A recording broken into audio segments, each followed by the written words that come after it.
Hello, have a very nice day। मैं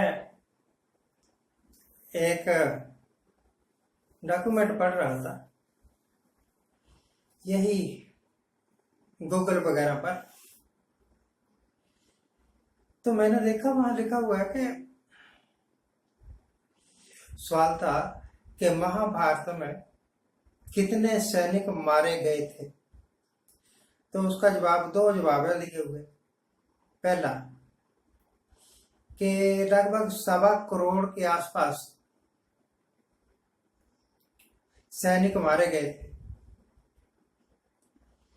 कौरवों के सैनिक मारे गए थे लगभग 77 लाख, और पांडवों के सैनिक मारे गए थे लगभग 45 लाख।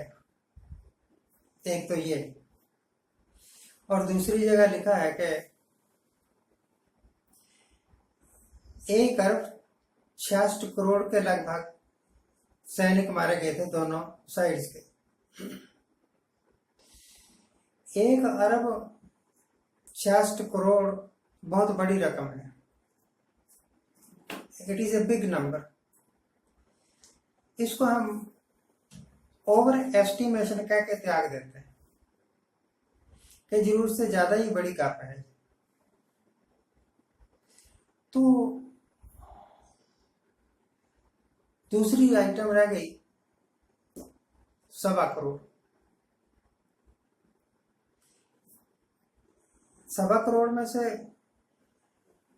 77 लाख कौरवों की सेना मारी गई और 45 लाख इनकी सेना मारी गई पांडवों की। 77 जमा 45 तो लगभग 1.25 करोड़ बने।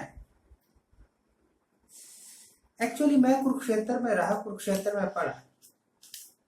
कुरुक्षेत्र कितना बड़ा है शहर। अगर खास कुरुक्षेत्र स्थानेश्वर से लेकर और अमीन तक चले जाएं,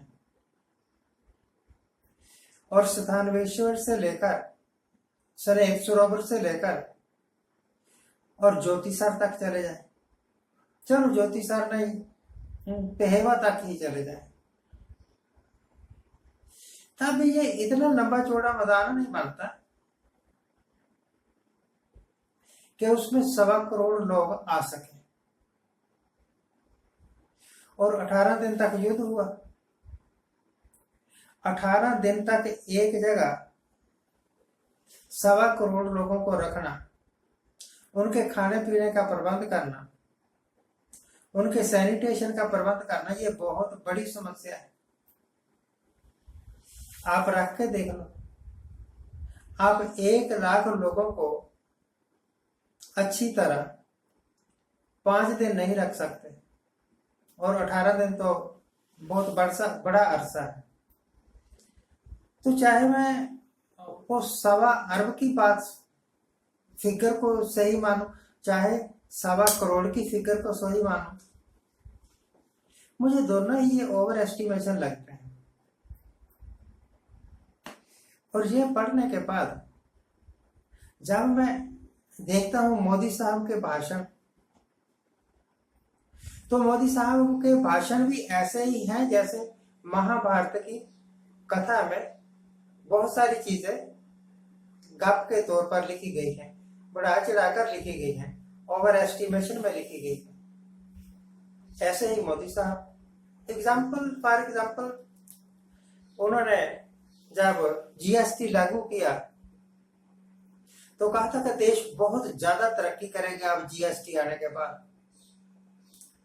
तरक्की नहीं, इकोनॉमी का डाउनफॉल शुरू हुआ, बहुत सारे उद्योग धंधे बंद हो गए। जब वो नोटबंदी लेकर आए थे तब भी उन्होंने कहा था कि देश बहुत तरक्की करेगा, काला धन अब खत्म हो गया। हुआ उसका उल्टा। तो मैं ये कह सकता हूं कि हमारे धर्म शास्त्रों को लिखने वालों ने इतना बढ़ा चढ़ा के लिखा कि वो हकीकत से दूर हो गए। ये तो बात सही होगी कि महाभारत का युद्ध हुआ, यह भी सही होगी कि कुरुक्षेत्र में हुआ, पर यह सही नहीं है कि वहां 1.25 करोड़ लोग मारे गए या 1 अरब लोग मारे गए। उस वक्त तो हिंदुस्तान की जनसंख्या ही इतनी नहीं थी। इवन के जिस वक्त हिंदुस्तान आजाद हुआ उस वक्त हिंदुस्तान की पॉपुलेशन जो है ना, ये बिल्कुल ऑथेंटिक फिगर है, मैं आपको बता रहा हूं, 40-45 करोड़ थी। अगर 1947 में हिंदुस्तान की जनसंख्या 45 करोड़ के आसपास थी, 40-45 करोड़ के आसपास थी, तो महाभारत के जमाने में 1.25 करोड़ तो मारे ही गए, तो उस हिसाब से जनसंख्या कितनी होगी? ये तो अरबों में होगी, अरबों में होगी फिर। पर उस वक्त इतनी जनसंख्या थी नहीं, जंगल बियाबान इलाके पड़े रहते थे बेकार। थोड़ी बहुत लोग खेती करते थे अपनी जरूरत के मुताबिक, और खेती भी रेनफॉल के बेस पर होती थी। कोई ट्यूबवेल नहीं थे, कोई नहर नहीं थी, कोई कुछ नहीं था, सिंचाई के साधन नहीं थे। आजकल जो कुछ सरकार कर रही है ना, सरकारी अमला बोल रहा है, चाहे वो देश की तरक्की के बारे में कहे, चाहे वो इन्फ्लेशन के बारे में कहे, चाहे वो ग्रोस नेशनल प्रोडक्ट के बारे में कहे, या सारी फिगर्स उसी तरह मुझे मान खड़ाते लगती हैं जिस तरह मान खड़ाते अभी मैं एग्जांपल देके हटा, हाँ, महाभारत के युद्ध में दिए गए फिगर्स मान खड़ाते लगते हैं। क्योंकि कुरुक्षेत्र में इतना बड़ा मैदान ही नहीं है कि वहां 1.25 करोड़ लोग आए और 18 दिन रहे और फिर युद्ध करें। वहां तो लाशें ही लाशें बिछ गई होगी कई महीनों तक, पर संभव नहीं ऐसा कि ऐसा हुआ हो। और अगर इतने लोग मरे तो किस वास्ते मरे? राजगति प्राप्त करने के वास्ते है ना। और उन्हीं में हमारे गुरुजन भी शामिल, द्रोणाचार्य जैसे, और उन्हीं में हमारे देवता भी शामिल, भगवान कृष्ण जैसे। और वही धर्मशास्त्र पढ़ रहे हैं ये मोदी जैसे लोग, आरएसएस जैसे। आरएसएस की तो फिलॉसफी ही सारी हिंदुइज्म पर टिकी हुई है ना, और हिंदुइज्म टिका हुआ है महाभारत पर, भगवत गीता पर। तो इन्होंने एक अपना माइंड सेट बना लिया कि राज प्राप्त करने के लिए चाहे जितने लोगों की बलि चढ़ा दो। अभी हरियाणा में क्या होना शुरू हो गया कि जी ये मीट खा रहा था, ये गाय का मीट खा रहा था, तो पीट पीट के मार दिया। ये भी कोई काम थोड़ा है, जुर्म, ये भी बहुत बड़ा जुर्म है। एक आदमी को पीट पीट के ही मार देना, ये कहाँ का इंसाफ है? परंतु इलेक्शन है, और इलेक्शन है हरियाणा में, 4 स्टेट्स में, 2 तो अभी हो जाएंगे थोड़े,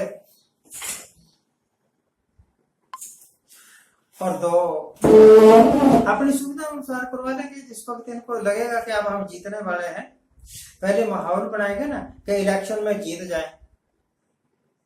कुछ बेगुनाह लोगों का कत्ल किया जाएगा कि ये गाय का मांस ले जा रहे हैं, इस करके हमने पीट पीट के मार दिया।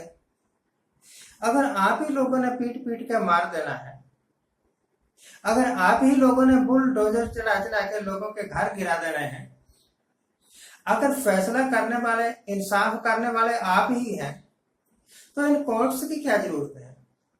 ये काले कोर्ट वाले वकीलों को भी आप कह दो कि भैया फड़ी फुड़ी लगा लो, कोई जाके अपने छोले कुलचे बेचा करो, आपकी तो कोई जरूरत नहीं। क्योंकि हमारे पास हमारा अपना सिस्टम आ गया है इंसाफ करने का, बुलडोजर, या हमारी वो सेना जो पीट पीट के लोगों को मार देती। अब बीजेपी वालों, मेरी आपको एक रिक्वेस्ट है, मैंने बीजेपी वाले कह दिया, और इस वक्त तो नेगेटिविटी सारी इन्हीं में आ गई हुई है। वैसे कांग्रेस वाले भी कम नहीं है, ऐसे मत सोचना कि कांग्रेस वाले बहुत अच्छे लोग हैं। ये वही कांग्रेस वाले हैं जिन्होंने 1984 में सिखों का कत्लेआम किया, जिंदा सिखों को आग लगा के मार दिया था, जला दिया था। तो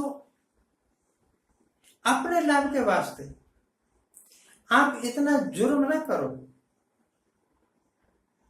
आपको पता है, जो बेगुनाह पर जुर्म करता है, जो किसी बेगुनाह का कत्ल करता है, जो भोले भाले शरीफ लड़कियों को बलि का बकरा बना देता, बलि की बकरी कहना चाहिए, बना देते हैं,